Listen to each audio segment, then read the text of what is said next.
হাজার লক্ষ লক্ষ রোহিঙ্গা বাংলাদেশে ঠাই পাইছে, আমরা বাঙালিরা পাইছি না। কি আর আওয়ামী লীগ, কি আর বিএনপি, কি আর জামাতে ইসলাম, কোন সরকারের কাছে আমরা সাধারণ মানুষ নিরাপদ? একবার কি এই গরিবের চিন্তা করছে কেউ কোনোদিন? পোলাপান লয়ে যাবো কি, খাবো কি, করবো কি আমরা? তারা এক এক গর্ভবতী 20,000, 30,000, 40,000 করে টাকা খাইতো, খাইয়া খাইয়া মানুষেরা গড় করবার দিত। গড় করবার দিয়া মানুষের গড় ধরে এমনি খুললা লয়ে যায়, মা বাইক চুপ করে তুইয়া যায়। কোন সরকারের কাছে, কোন সরকারে ঘরে টাইকুল দিছে? টাকা তো একবার পরেশ্বরের লুকারে দিছি, ওই দিছি না টাকা একবার দিয়া রোজার ঈদের পরে এই ঘর গুলা কারা করছি, করার পরে তারা আবার এই ঘর খুলাইছে, খুললা তুইয়া দিছি। এটুনি ফিলার টিলার আছে না, ফিলার দিও ভাই গেটে গে সব তুইয়া গেছে। তোমার আগে একবার চিন্তা করছে যে আমরা অসহায়রা খাবো কি, থাকবো কই, আগর বাসস্থান কই? বন্ধু ভাইগা লুকারাই তো নিত এগুলা, এগুলা কি সাধারণ কোনো মানুষের নিত? সাধারণ কোন মানুষের নিত? এর তো কোনো বিচার হয় না। বিচার আর যত আজাব আছে আমাদের মতো গরিবের উপরে সব আজাব। যারা খাসে বাড়িঘর করছি, বন বিভাগ ম্যানেজ করে আমরা বাড়িঘর করেছি।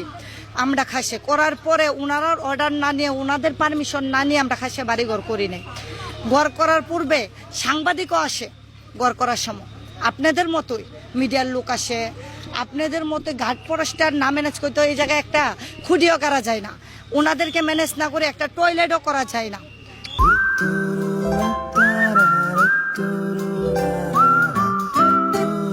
তাহলে ম্যানেজ করার পরে এইবার যে ঘরটি উঠেছে নতুন, ঠিক আছে, এই ঘরটি যখন সরকার পদত্যাগ করলো তখন জনগণের এই ঘাট পরিষ্কার ম্যানেজ করতে করতে হাঁপিয়ে পড়ে টাকা দিতে দিতে হয়তো ওই রকম একটা হামলা নিয়ে ওরা করেছে, কিন্তু তলে তলে কম বেশি অনেকে টাকা খাইছে।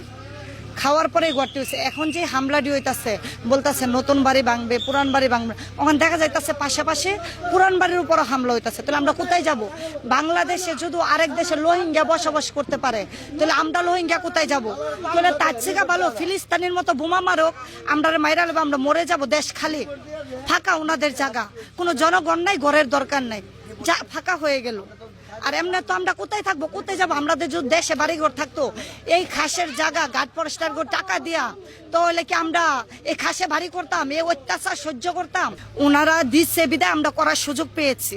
তাহলে সব দুই যদি আমাদের উপরে আসে আর সব যদি অত্যাচার আমরাই সহ্য করি, ওনারা কি করবে? আর সরকারের লোকে আমাদেরকে কি সাপোর্ট দিতেছে আর কি করতেছে? তাহলে আমাদেরকেও একটু থাকার মতো জায়গা দেখ। আমরা তো বাংলাদেশের নাগরিক, আমরা তো বাংলাদেশের বুডার, আমাদেরকে থাকার মতো অল্প একটু জায়গা দেখ, বলে এই জায়গাখানে তোমরা থাকো।